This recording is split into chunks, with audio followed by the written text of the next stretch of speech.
state of our state is strong, growing, and prosperous because we trust our citizens more than we trust the government.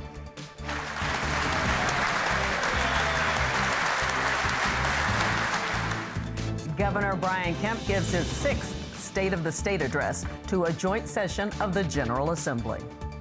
Good evening and welcome to this special one-hour Lawmakers focusing on the governor's State of the State address. I'm Donna Lowry in Atlanta. As is customary, the governor gave his assessment of how the state is doing, listing his budget goals and legislative priorities. We will show you highlights from his remarks and the Democratic response. Joining me are experts who will offer analysis on both speeches. But first, from the Gold Dome, Capitol correspondent Sarah Callis gives us an overview and reactions from people who watched the State of the State. Hi, Donna. Lawmakers welcomed Governor Kemp to the House chamber, where he gave his annual State of the State address. Some lawmakers praised his vision for the year ahead, and others had critiques. In his speech, Kemp expressed support for school vouchers, which some people call school choice. I firmly believe we can take an all-of-the-above approach to education, whether it's public, private, homeschooling, charter, or otherwise. It's time for all parties to get around the table and agree on the best path forward to provide our kids the best educational opportunities we can, because that is what we were elected to do. Legislation that would create a school voucher program passed the Senate last year, but fumbled in the House on the last day of the session. Some Republicans hope 2024 is the year school choice becomes law. Republican Representative Misha Maynor has long been a supporter of school choice. It's her first session after switching to the Republican Party, and she said that the Republican Party's support for school vouchers factored into her decision. It doesn't matter if your child will thrive better in charter school, public school, homeschool, a pod. Children need to thrive. Children need to learn. In my district alone, you have kids in schools where it's a 2% math proficiency and a 3% reading proficiency. And those are unacceptable numbers. And I support the governor's initiative to improve learning communities and for families. State Superintendent Richard Woods, who also is a Republican, was non-committal about the school vouchers program. Right now, the biggest concern is that what does voucher look like? What does school choice look like? The devil's always in the details, and so I look forward to seeing what comes out and being glad to make a more firmer stand on that. But as of now, public education in our 2,300 schools is top priority, and making sure we have all the resources necessary that they can function effectively. Kemp also announced a $2,500 pay raise for public school teachers and increased funding for school safety. School districts can choose how they use the money. Georgia Association of Educators President Lisa Morgan said that pay raises for teachers are welcome, but was concerned about other priorities Kemp highlighted. My first response is we are thankful to hear about more raises for educators because we know that our educators do need more compensation. Very concerned that he has come out in support of vouchers that take away funding that could be used in our public schools. Democratic Representative Michelle Au was pleased to hear the governor is interested in expanding access to medical services. And I think one thing that's clear is that both parties really have a focus on and emphasis on increasing access to health care, right? So as we move forward, he wasn't too specific about some of the new measures we may be able to take on to address some of the deficiencies, particularly when it comes to health care coverage for Georgians.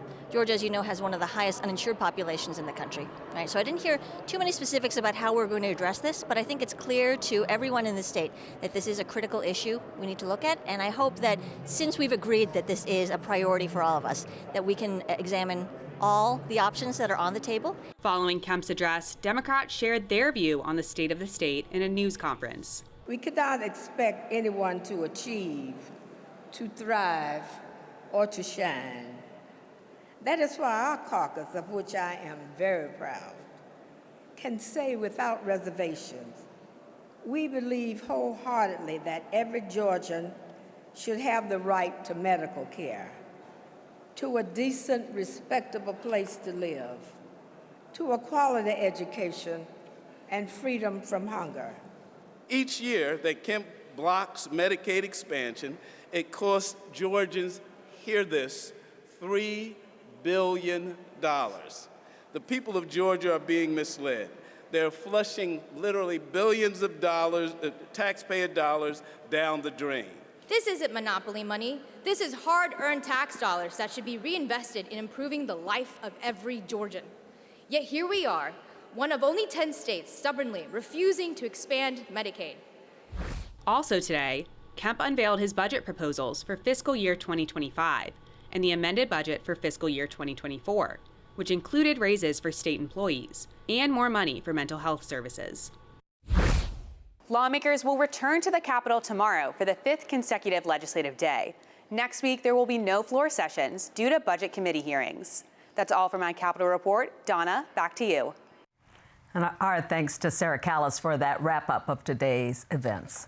Now, as Sarah mentioned in her report, Governor Kemp has focused on priorities, including education, but he also talked about a tax cut, public safety needs, raises for state workers, boosting mental health, and more. And our guests will give us their thoughts on all of it. Joining me are the AJC's Georgia government reporter, Mark Nisi. He's been on the newspaper's expansive politics team since 2017 and covers voting rights and elections. Also here, the chair of the political science department at Mercer University in Macon, Dr. Chris Grant. Among his specialties is electoral politics. He's also author of the book, Arc of Confidence, the Georgia General Assembly. Welcome to you both. And thank you for coming from Macon up here. My Appreciate pleasure. that. So before we get to you, let's get right to what the governor had to say. Here's a snippet about elections. It's no secret that Georgia is growing and is a top state for business for a record 10 years in a row. New jobs are headed our way almost on a daily basis. Existing businesses are looking to expand, and companies from all over the world look to the Peach State to locate their next headquarters. But with growth comes the need for more trained workers to fill these good Later this year, the people of this state will once again fulfill their civic duty. They will choose who occupies these seats of service, and they will determine what course America takes in the years to come. As they have in years past, when they go to the ballot box, they'll see a stark difference between Georgia and our nation's capital. They'll see what we've achieved together at the state level to make Georgia an even greater place to live, work, and raise a family. And they'll see the hardships Washington, D.C. has brought into every home and placed on every kitchen table across our state. Congress has become synonymous with runaway spending, bloated budgets, job-killing regulations, gridlock and partisanship, and elected representatives in both parties who are more interested in getting famous on cable news than delivering results for the American people. All the while, across the nation, over 60% of households are living paycheck to paycheck. Over 8.4 million Americans are working 2 jobs to make ends meet. Mortgage rates remain at highs not seen in a generation. And while the rate of inflation may have fallen, high prices on everything from groceries to rent have not. In fact, it cost Americans over $11,000 more per year to maintain the same quality of life that they had just a few short years ago. For the hardworking men and women of this country, paying $11,000 more a year is not a choice between the luxuries of life. For too many people, that's a decision between putting food on the table for their family, making their car payment, buying clothes for their kids, or going further into debt. For a recent graduate, it's about whether you can afford to get your own place and pay off your student loans. For a single mom, it's a decision about taking a job, a new job and a new career that pays better, but it doesn't offer child care. For a family of 4, can they make ends meet when also saving for their kids' college and trying to pay their mortgage? And for our seniors, are they able to stretch a fixed income to meet their basic needs? These are the people that Washington, D.C. has left behind. Because for every challenge our nation faces, The federal response is to spend more, regulate more, tax more, and come up with another government program meant to cure every ill. Instead of empowering hardworking Americans to innovate, create, seek greater prosperity, their answer is simply more government. But the good news is, here in Georgia, we have chosen a different path because we realize that the success of our state does not rely on the actions of government, but the prosperity of our people. Washington, D.C. forgot a long time ago that it's not the brilliance of politicians or the good intentions of a new program that make our nation great. It is the resolve, the ingenuity, and the character of the American people. Those were the hardworking Georgians we heard from on the campaign trail. The first part of Governor Kemp's State of the State message. Chris, what are your thoughts? I think I was struck by the fact that his tone was rather inviting, even if the rhetoric was not necessarily bipartisan. But when he talked about doing things together, I think he was inviting members of the General Assembly to continue to work in a bipartisan way. His contrast was between Washington, and as you went on, you began to hear more about what Washington was, and that was certainly a Democratic agenda that he was talking about. But I thought it was a sign of a genteeler kind of politics. There was not an angry Governor Kemp. It was a Governor Kemp who was presenting his best side forward. Yeah, your thoughts?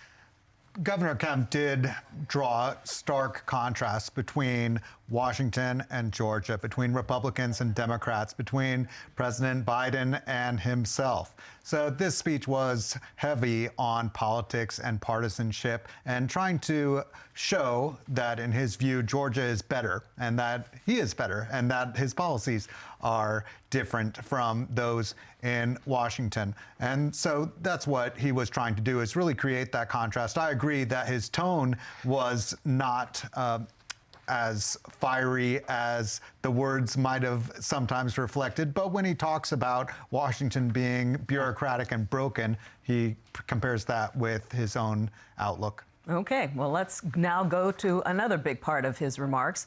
And as Sarah focused on in her Capitol report, it's education. It's no secret that Georgia is growing and is a top state for business for a record 10 years in a row. New jobs are headed our way almost on a daily basis.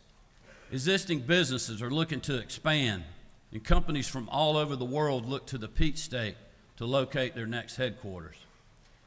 But with growth comes the need for more trained workers to fill these good-paying jobs in a rapidly changing labor environment. That's why I was proud to unveil the Georgia Match program at last year's Workforce Summit, the largest direct college admissions program in the nation. Georgia Match is already doing an incredible job linking the upcoming generation with the schools that meet their needs. As of today, over 10,000 students have already met their match. And we'll keep working to reach every high school senior in Georgia so that they know there is a higher education path open to them right here in the Peach State, no matter their circumstances.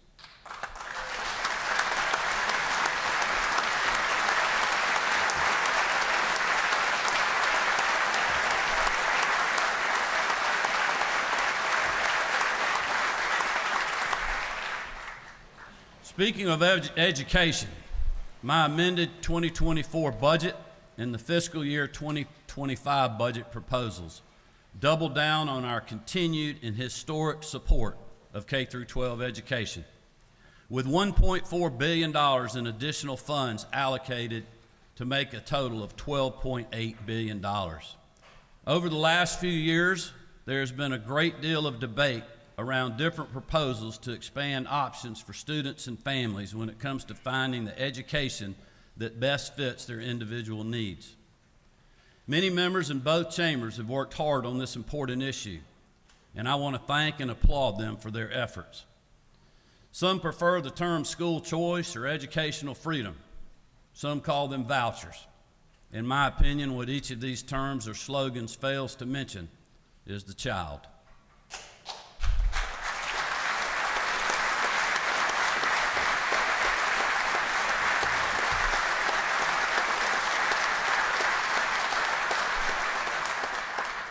At the end of the day, our first and foremost consideration should be the future of that student. Our job is not to decide for every family, but to support them in making the best choice for their child. This week, as we begin the second year of another biennial of the General Assembly, I believe that we have run out of next year's. I firmly believe we can take an all-of-the-above approach to education, whether it's public, private, homeschooling, charter, or otherwise. It's time for all parties to get around the table and agree on the best path forward to provide our kids the best educational opportunities we can, because that is what we were elected to do.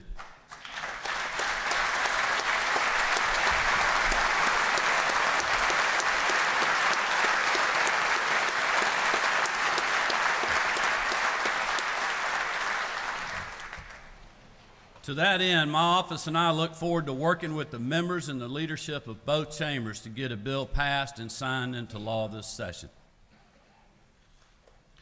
Finally, our students and teachers deserve to have a safe learning environment, no matter their zip code.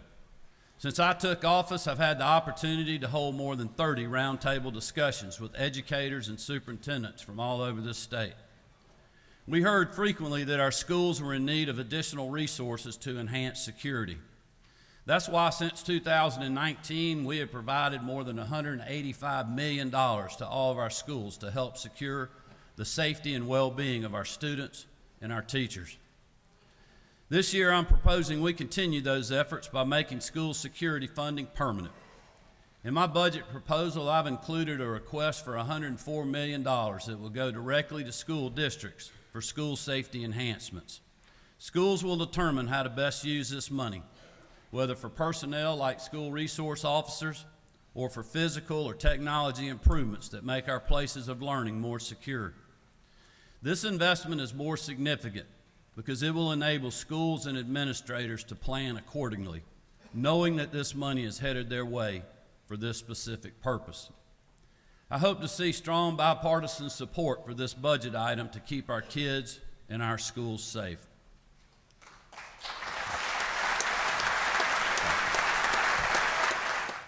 Lots of things to say about education. Pretty strong message. Mark? Well, we heard about vouchers. That was a huge issue last year's session, and it's coming back this year. And this is the idea of giving families money to send their children to non-public schools. Last year, it was $6,500, which was proposed, and it narrowly failed. We know that's coming back. There's a lot of lobbying, a lot of effort to try to get those few Republicans who were against it because they were concerned about the effect on public schools in their districts, in their counties, and whether they would suffer if money is instead given to private schools or to homeschooled people. And then we also heard about pay raises for teachers, $2,500 more in teacher pay raises, and that's something that I'm sure every teacher is going to welcome. Yeah, Chris? Well, I thought it was interesting, go back to some of the tone of the speech where he talked about vouchers and school choice. Traditionally, these have meant very different things. School choice has been public school choice. You can send your child to the public school of your choosing. Vouchers are a different thing altogether. It's where you get a voucher. Essentially, the state will pay an amount if you put your child in a private school. And very few private schools have $6,500 per year tuition. So they don't necessarily benefit the folks that are oftentimes in the most vulnerable positions in the society. Even though it may sound like a good idea, it can have some real negative consequences in vouchers, whereas public school choice generally means you just got to get them there. Okay, well, we're going to see what happens with all that. We're going to take a break now. Coming up, what the governor had to say about taxes and mental health, and we'll have that for you ahead. So stay with us. Lawmakers is made possible by Georgia Farm Bureau. With over 80 years of helping everyone understand the importance of agriculture in our state. After all, ag is Georgia's #1 industry. Food and fiber production represents over $74 billion in output of Georgia's strong economy. The Georgia Farm Bureau legislative team works to represent producers across Georgia at the state capitol during the session and year-round. Georgia Farm Bureau, the voice of Georgia farmers. People put their faith in PBS because they know that it is constantly delivering quality. It covers the whole of the United States. It's a free and independent media. We go where the viewers are. What are the conversations that are happening right now? We feel that civil discourse is a civic responsibility. What we do is authentic reporting that people can trust. We give time so you can hear voices on all sides of an issue. This is the place that people turn to for stories that matter. And they know that when they walk away, they will have learned something about the world around them. That's why this makes PBS important for daily life and, in the end, our world.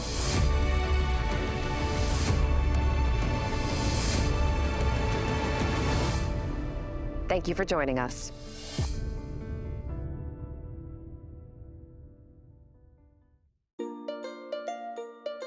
Community. Learning, working, playing, celebrating. Doing life is always better together. At GPB, we aim to provide you with the tools to be able to do life together well. Our mission to educate, inform, and entertain inspires everything from our wide range of programming to our stimulating radio conversations to our fun in-person events. We've got something for everyone. Visit gpb.org/community to learn more about our upcoming events. Welcome back to this special 1 hour Lawmakers on the Governor's State of the State Address and the Democratic Response. I'm Donna Lowry. I'm here with the AJC's Georgia government reporter Mark Nisi and political science professor Chris Grand from Mercer. Another part of the governor's speech we're going to listen to now. He offered a lift for Georgians when it comes to taxes. Let's hear that. We have delivered real results for the people of our state, ahead of schedule and under budget. Thanks to a strong economy and conservative fiscal management of state revenues, we've provided nearly $5 billion of direct relief to taxpayers in tax refunds, gas tax suspensions, homestead tax exemptions, and more.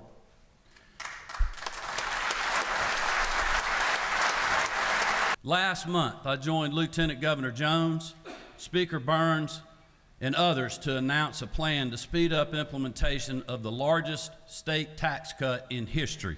With your support, I look forward to signing legislation that decreases our state income tax to 5.39% starting this year.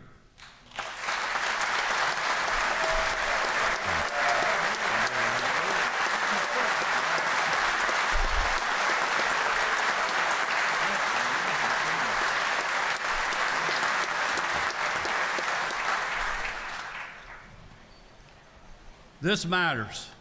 It matters because it represents savings of $3 billion for Georgia taxpayers over the next 10 years.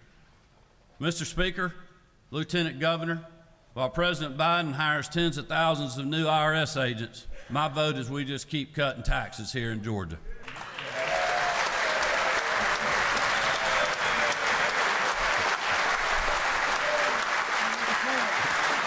Okay, taxes, certainly a very popular topic with everybody. We all like tax cuts. Tax cuts. And we all like raises. And the governor is fortunate to be in a state that's growing and rapidly expanding, and as such has more and more budgetary power in being able to pull revenue into the state. And so he has the opportunity to operate in a largesse. Not every governor has had that opportunity, and future governors may not have that opportunity. And some may question whether this is the right plan to go, but it certainly is something that's very popular. Yeah, certainly we had a preview last month that this was coming in terms of accelerating the tax cuts, the way he's accelerating the way taxes are done. It's a little complicated, but it's income taxes and people are happy. That's right. This is what happens when you have a state with $16 billion in reserves. You get to decide how you're going to spend some of that reserve money, and in this case, it's tax cuts. We heard the governor contrast Georgia with Washington. Again, the difference here is that Washington has a deficit, whereas here in Georgia, we have a surplus. And so what the governor is planning to do, this income tax cut was approved previously to gradually decrease, and as the governor said, this would speed up the decrease a little bit and save taxpayers a little bit of money on their state income taxes. Yeah, that's the thing, speeding up the decrease. Okay, we got it straight. Thanks, Mark. I wanted to get to another topic the governor spent some time on, a lot of it, and that was public safety. He recognized during his speech Atlanta Mayor Andre Dickens and Atlanta Police Chief Darren Shorbaum, and he thanked them for, quote, making the capital city safer. Then he focused on something they all agreed on, and that's the police training center. Opponents have dubbed that Cop City. Bipartisan majorities of both chambers, the mayor and myself all agree on the critical need for the completion of the Atlanta Public Safety Training Center. This facility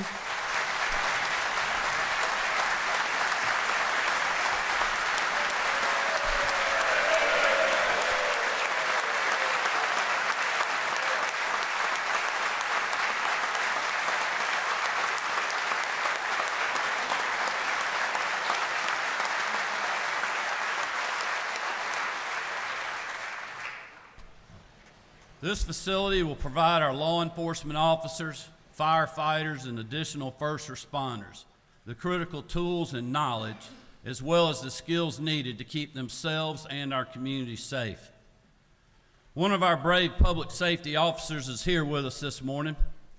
Exactly a year ago this week, this dedicated trooper was shot and severely wounded near the site of the future training center. He spent weeks in the hospital fighting for his life. He endured multiple surgeries and spent the better part of a year in recovery while his family stood strong beside him.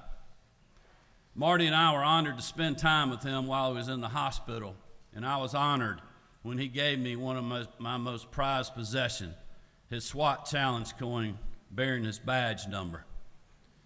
He had that coin on him when he was shot that horrible day, and it is a constant reminder for the price paid by men and women like him all over this state who keep our children, our homes, our businesses, and our streets safe. Trooper First Class Jerry Parrish, will you please stand with your wife, Kelly, and let us thank you for your great service.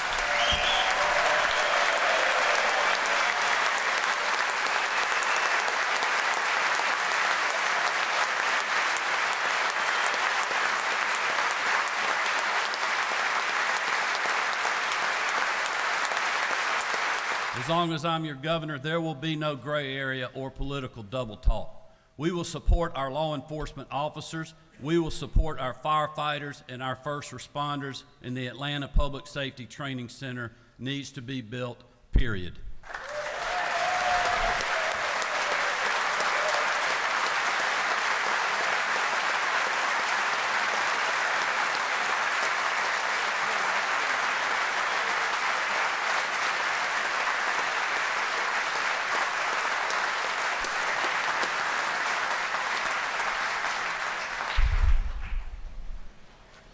Article 1, Section 1, Paragraph 2 of the Georgia Constitution states, protection to person and property is the paramount duty of government and shall be impartial and complete. To fulfill that paramount duty, we must do more than show our support for law enforcement in words. We have to show it through action. That is why last year, thanks to the work of the General Assembly, I was proud to sign a budget that included a $6,000 pay raise for state law enforcement officers. That pay raise was a recognition of the contributions these brave men and women make as they put their lives on the line day in and day out. This year, I look forward to working with each of you to once again provide another pay raise for state law enforcement.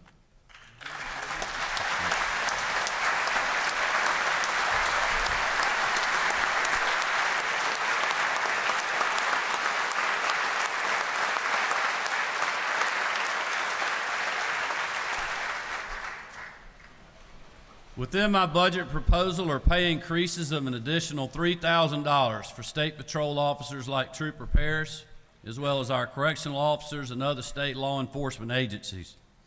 These investments will not only serve as a renewal of our commitment to these law enforcement officers, but will also support our ongoing retention and recruitment efforts. I'm also urging the General Assembly to complete what we started last year and give final passage to the Peace Officer Loan Repayment Program. Because despite what some may say, we need more police officers, not fewer. So the governor brought in some emotion, bringing in the trooper who had been shot, Trooper Parrish, but also tying himself to Atlanta Mayor Andre Dickens when it comes to what people call Cop City. That's right. He said a full-throated endorsement of building the Public Safety Training Center, which is a City of Atlanta issue rather than a state issue, but that we heard the governor tie it to the broader theme of needing public safety. And this is something that Mayor Andre Dickens has been supporting. He's a Democrat, obviously. Kemp is a Republican, but they both support the Public Safety Training Center, which has been divisive among many people in the community. I think polling shows general support for the Public Safety Training Center, but there is sizable opposition as well. And here we see the governor latching onto that. Yeah, Chris? Well, I would say that Trooper Parrish's case, there is no one who would argue that you should be able to shoot somebody because you disagree with the building of a law enforcement training center. However, there are still issues that need to be developed in trying to understand how the community is going to accept the building of that building. And those are things that are concerning, that there is no direct comment that would give us a way forward, a venue for being able to have those discussions and work forward in a way that's more unified. So he took a side in that, and I don't blame him. I think it was good politics for him. But I don't know whether that's the building of the community as much, and there are some people that have some real questions about whether or not that should be done. Yeah. So he also talked about raises, so we're going to get to a little bit more where he talks about that, and then he also talked about money for mental health. It is no secret that most state government jobs pay less than private sector opportunities in the same line of work. But many of our employees do it because they feel a sense of public service and they want our state to succeed. But for state government to stay efficient and stay ahead of Georgia's continued growth, we must be able to attract and then retain employees who perform these vitally important jobs. That is why my budget proposal provides a pay increase for all state employees, including our teachers.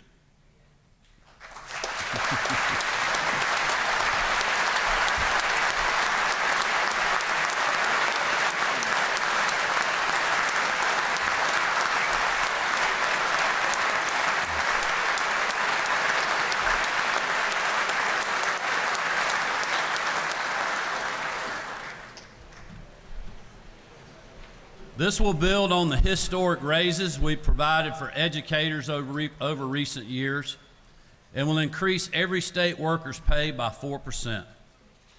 My proposal also rewards those who gave decades of their lives and careers to serving others by allocating $500 million to shore up our state retiree fund, ensuring our state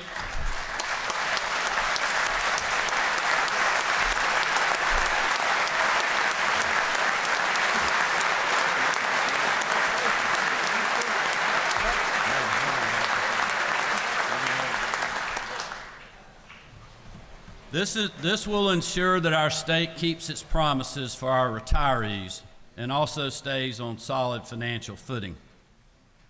Instead of expanding the size and scope of government, we're putting state dollars to work in targeted, efficient ways to recruit, retain, and thank employees in vital roles, from corrections officers to caseworkers.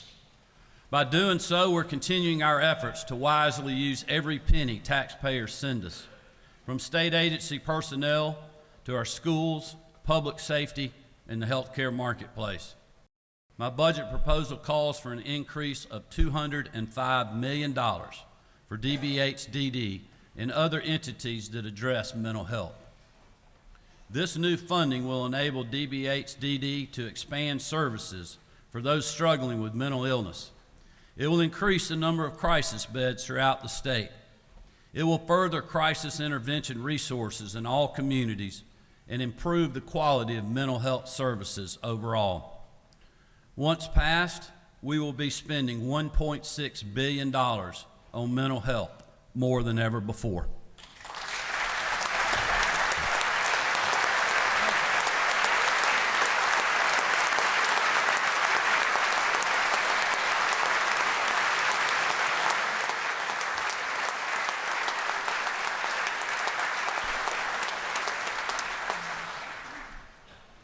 proud of what these and other agencies are doing to help their fellow Georgians and keeping us the best state to live, work, and raise a family. Certainly very popular in mental health, but also the raises. Chris, again, more money for state employees. I think the governor is trying to make up for the past when state employees got treated pretty stingily by the state. I worked for the state system before I went to Mercer, and I remember those dark days when we were getting no raises and there was nothing going on positively in the budget, and state employees have taken some hits over time, and so he's making up some of that with what he's doing now. And I think there is something to be said for the values that he's putting out with these budget priorities. Yes, he's doing a tax cut and accelerating a tax cut, but he's also taking care of state employees, people that have taken cuts and kept on going, and he's shored up retirement too, which is something that people in the state employees have been really concerned about. So there's a balance to what he's doing, which I would give him some real credit for, that he set the state on a firmer financial ground. It's easier when you've got money that's in surplus than when you're in a deficit. Yeah, so he made a lot of people happy with those remarks, right?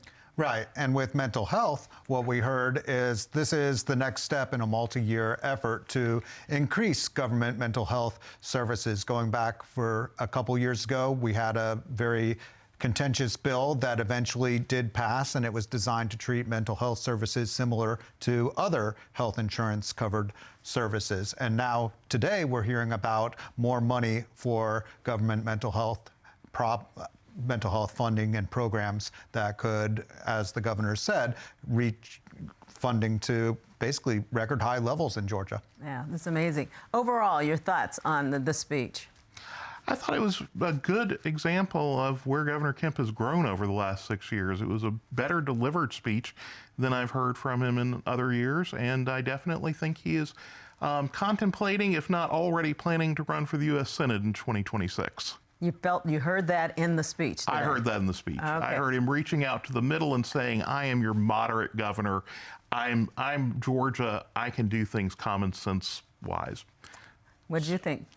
This is Governor Kemp's sixth State of the State, his second since he was reelected. He is looking to the future, I believe. I think he has his eyes perhaps on a U.S. Senate run, maybe something else. We don't know. He hasn't said, but he is looking to the future, and perhaps with Georgia being a growing and competitive and important state, he is looking to see where he can next serve. Yep, and it's an election year. Okay. So now we've just broken down the governor's speech for you piece by piece. Next, we're going to bring you the Democratic reaction to Kemp's State of the State address, what they had to say about that, and the other side of everything. Stay with us. Lawmakers is made possible by Georgia Farm Bureau. With over 80 years of helping everyone understand the importance of agriculture in our state. After all, ag is Georgia's #1 industry. Food and fiber production represents over $74 billion in output of Georgia's strong economy. The Georgia Farm Bureau legislative team works to represent producers across Georgia at the state capitol during the session and year-round. Georgia Farm Bureau, the voice of Georgia farmers. People put their faith in PBS because they know that it is constantly delivering quality. It covers the whole of the United States. It's a free and independent media. We go where the viewers are. What are the conversations that are happening right now? We feel that civil discourse is a civic responsibility. What we do is authentic reporting that people can trust. We give time so you can hear voices on all sides of an issue. This is the place that people turn to for stories that matter. And they know that when they walk away, they will have learned something about the world around them. That's why this makes PBS important for daily life and, in the end, our world.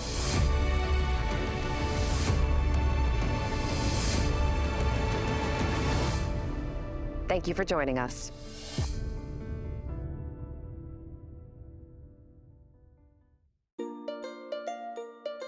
Community.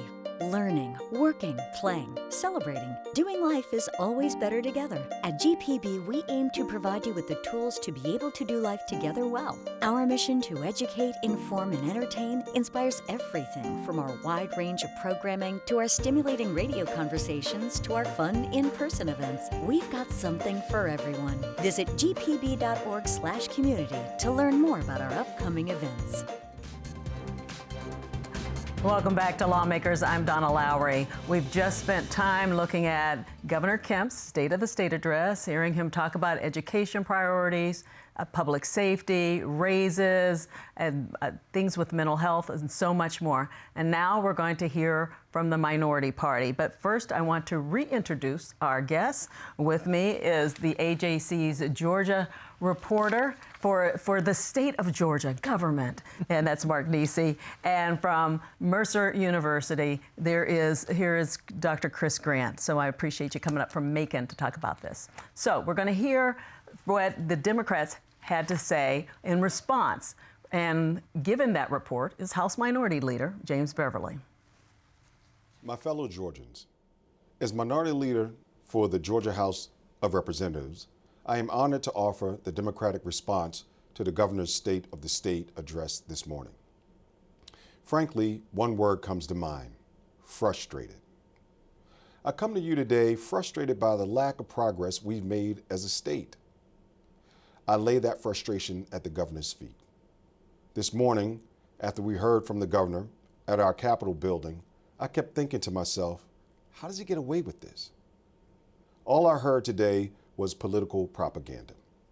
These are just shiny political moves to placate Georgians who are fed up and tired of poor health care outcomes, skyrocketing rents and mortgages, the maternal mortality crisis, senseless gun violence, abortion bans. What is so frustrating is that we have the means to fix the problems we face, to invest in Georgia's families, small businesses, healthcare facilities, schools, mental health resources, and so much more. But we've yet to see the level of investment required to ensure all Georgians can thrive. When I stood before you a couple of years ago, we had a $6.6 billion surplus. Today, our budget surplus is $10 billion higher, $16 billion. Let me repeat that again. Instead of investing in Georgia's hard-earned tax dollars into solving the problems we face, the governor is currently sitting on a $16 billion surplus. You heard me right, billion with a B.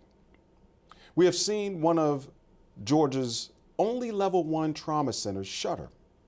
We saw our maternity mortality rate rise in the wake of this reckless decision to nearly totally ban abortions, and we continue to underfund our schools. His big empty plans are covering just this abject negligence. It sounds nice, but they do nothing to address the root causes of the challenges many Georgians face. Healthcare. When I think of challenges that this state faces, the first thing that comes to mind is access to healthcare. We live in a state with one of the highest numbers of uninsured people in the nation.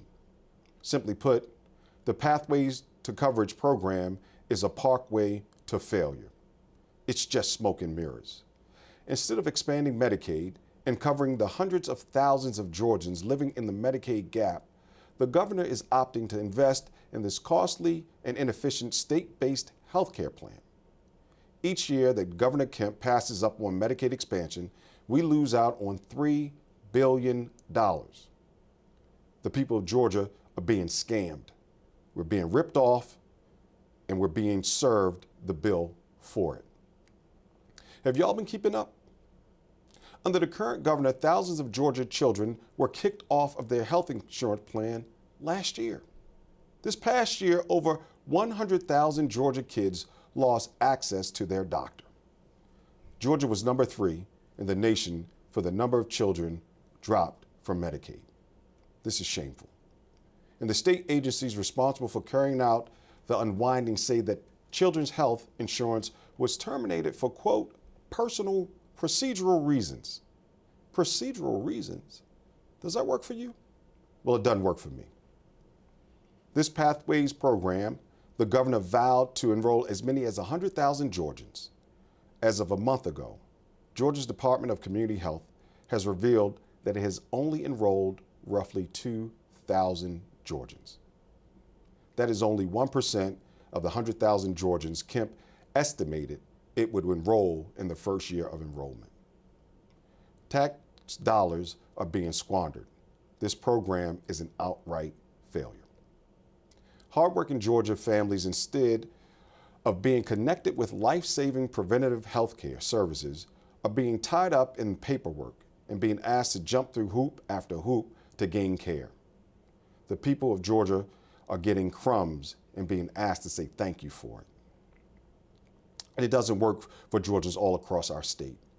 Kemp and Republican politicians are doing absolutely nothing to restore this lost coverage. They are content to ignore the solution on the table. Fully expanding Medicaid can ensure Georgia's young people can count on access to their doctor. Listen, I heard an ounce of prevention is worth a pound of cure. Expand Medicaid now. Right now, the funding is on the table to expand health care to 500,000 Georgians. It's been there for years. Unless the governor acts to expand Medicaid, Georgia will once again decline $3 billion of federal funding. Let me pause and say that one more time. If we fail to expand Medicaid again this year, Georgia will once again decline $3 billion of federal funding. Just sitting there, this is an outright neglect of the people of our great state. We will not stand for it. Dignity of work. Not to mention this week, Kemp announced he wants to make it harder for working Georgians to gain protections they need at work. In a right-to-work state like Georgia, we have seen how workers' rights fall by the wayside. Kemp has made it a priority to cheapen and weaken protections for the dignity of work. Many Georgians work more than 40 hours a week and still don't earn a living wage.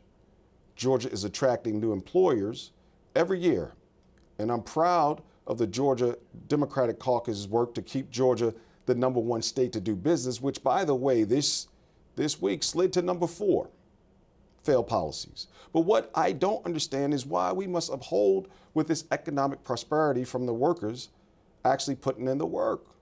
We all benefit when we protect Georgia's workers. The governor mentioned that the example of Nehemiah today in his address. The book of Nehemiah also tells us to stand in the gap on behalf of the people. This governor and his Republican allies are selling out Georgia families. We're asking you to stand in the gap. Education. For years, Georgia's education system has failed students. I think current leadership is ready for its report card. Adequate funding for our schools, F. Support our teachers, F. Tuition costs, F. Republicans have cut over $1 billion in public education funding over the last 10 years. Kemp talks a big game about supporting teachers. Some may have seen the news that he was giving out a year-end one-time retention bonus. But what does that do when you are actively working to defund public schools in every corner of the state? Kemp is waving around a one-time retention payment while his Republican allies are plotting a way once again to push a voucher scam through this chamber.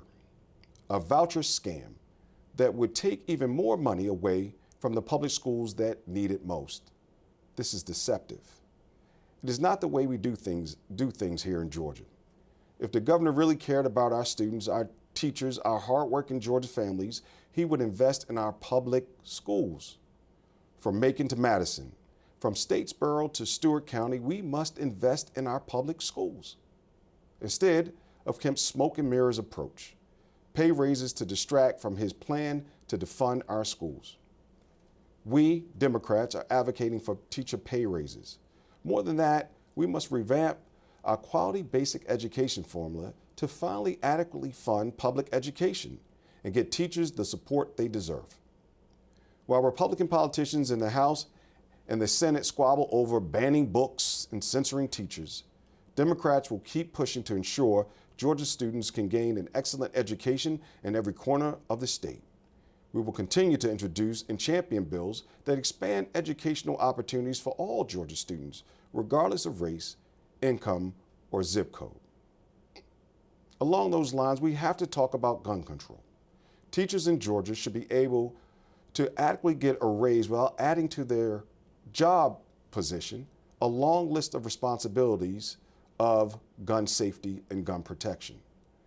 Republican politicians want to ask teachers to not only teach, but to act as security personnel for your children's classrooms.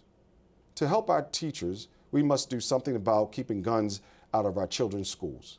Regardless of political affiliation, we should all come together to do something to keep guns out of the wrong hands. Democrats are setting an ambitious agenda to push for universal background checks, red flag laws, and safe storage measures this session. These are common sense gun control measures that have wide approval whether you own a gun or not. At the end of the day, this is about keeping our kids and our communities safe. This is the Democrats' goal in our agenda heading into the 2024 session. Maternal mortality, another issue Democrats are pushing to solve, and this maternal mortality crisis that is harming women in the state of Georgia and disproportionately affecting women of color, specifically Black women. In 2024, with the standard of care that is available to us, there should be no reason for women to die during childbirth. It's unconscionable. And Kemp's plan to extend access to Medicaid to a woman a year after they give birth won't cut it. All women in Georgia need access to reliable, adequate health care all 365 days of the year. The maternal mortality crisis continues to worsen here in Georgia, not because of a lack of political imagination, but because of a lack of political will. The treatments required to prevent maternal death are inexpensive.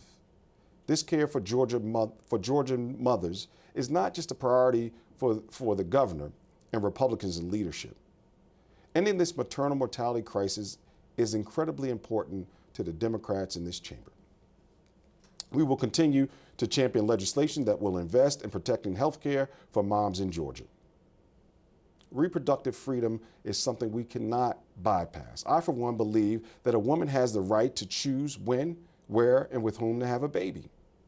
Women should be able to make their own health care decisions.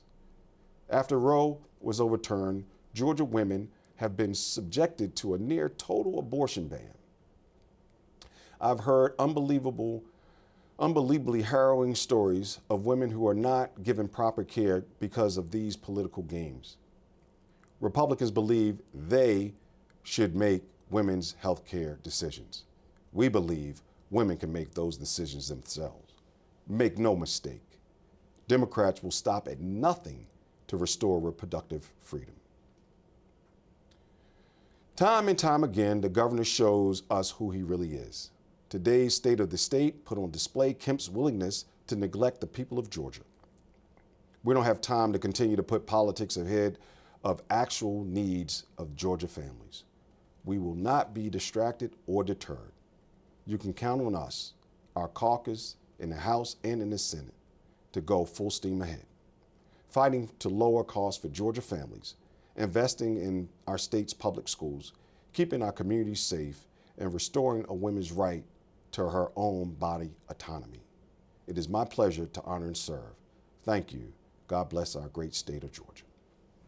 That was House Minority Leader James Beverly with the Democratic response to the State of the State address. And Mark and Chris, Beverly broke down the Democratic response into the areas of health care, dignity of work, education, gun control, maternal mortality, reproductive freedom, of course, abortion. And then he ended with this kind of call for action. So I want to know your thoughts on that, Mark. And, you know, I know Medicaid has been something that Democrats have pushed for quite a while. And we never heard the governor talk about Medicaid expansion. That's right. But this year, there maybe is a chance of progress on Medicaid expansion. Democrats, as you said, have been pushing for it for years, but some Republicans are starting to come around on the idea that perhaps there could be a deal, because the federal government does pay the vast majority of the money for Medicaid expansion, and that would provide health insurance to lower-income individuals who don't currently have it in Georgia. And we heard from the Speaker of the House also previously that he didn't say no, he didn't say yes, but it seems to be on the table. And we'll have to see how that plays out on both the House and the Senate side. Obviously, it's a Republican-controlled General Assembly, and they're the ones having the majority who would have to agree to it. And remember that this came out of Obamacare originally, which is one of the big reasons for Republican opposition to it. But we've seen 40 states have expanded Medicaid, including Republican-run states like Arkansas and Kentucky. And we're starting to hear Republicans talk about the Arkansas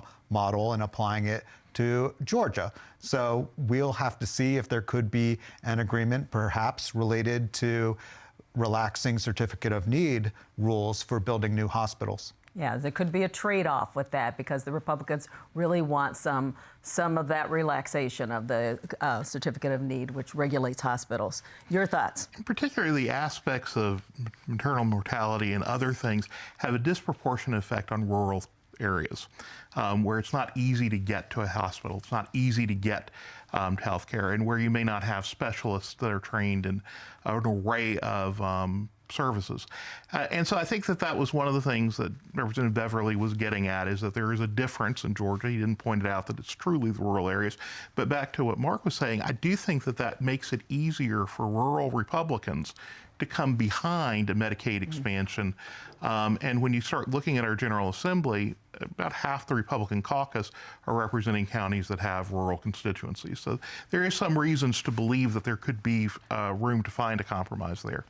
I also thought it was interesting that he brought up reproductive rights. It was something that the governor did not bring up, because the governor's position is not a popular one. He is the signer of the 6-week abortion ban in Georgia, and I don't think that's something that would probably the one issue that is the most difficult for him to overcome in contemplating future political activity in the state. So James Early certainly set down the bar to talk about it. So yeah, and I think we're going to hear the Democrats talk about it a lot. The other thing they're talking about is gun control. In particular, he talked about their push for universal background checks, for red flag laws, for safe gun storage, and we've heard that safe gun storage might move along a little bit better. I believe it's had a hearing, or there is talk of it having a hearing. What have you heard? Right, there's talk of it. You know, the idea would be to incentivize safe gun storage, which is something that some Democrats also support as well. So it's not necessarily falling along partisan lines. We've also heard proposals about arming teachers, and that is more partisan.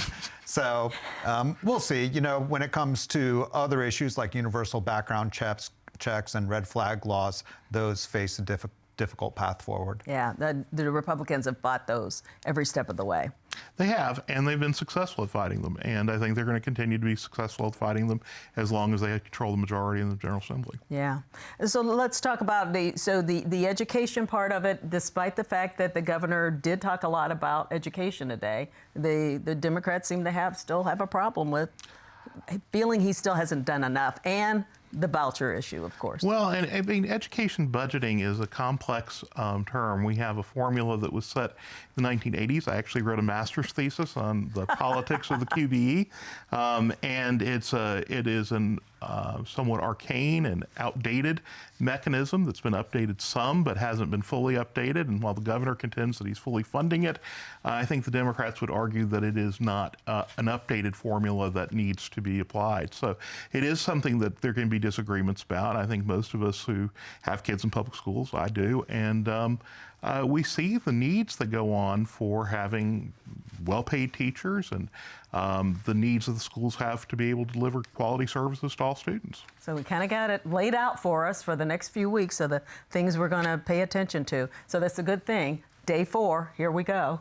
I want to thank you both for coming on the show, Mark and Chris. And of course, we want to mention that you can look for Mark's, first of all, I'm pointing at Mark's reports on the AJC. And then Chris, your book, Arc of Confidence, the Georgia General Assembly. It's available free too. Free download from the Georgia Humanities Council. I love that. So that's it for today's show, our Lawmakers show. And this is Day 4, of course, of the session. I want to pass along a couple of programming notes, though. Look for our Capitol report about tomorrow's Day 5 at the Gold Dome. It'll be at the end of PBS NewsHour and on gpb.org.